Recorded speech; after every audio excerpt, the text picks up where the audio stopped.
see, one of the problem I was trying to solve was that if a student is, say, watching consuming content in what in the flipped learning world we call the independent space, the homework space, if you will, is if a student's watching a video or reading some text or whatever it might be, or listening to a podcast, they don't have the opportunity to interact and ask questions. Number one, I uploaded my content to NotebookLM. So I uploaded a couple of videos that my students would have normally watched. I also uploaded the contents of the textbook that our students use to NotebookLM, and then I had it make a audio podcast. You could also make a video. I had to make a video too.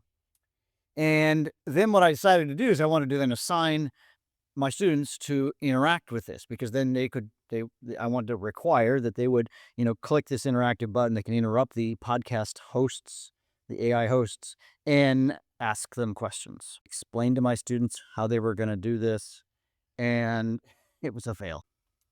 So anyways, it here the students had a lot of problems.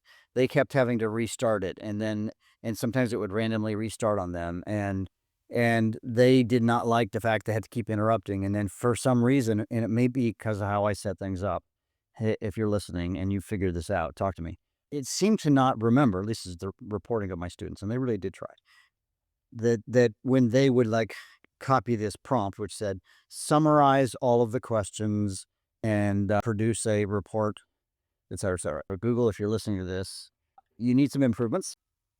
So it's so important that we teach them how to use it in ways that are going to help them thrive and become better humans more than anything else.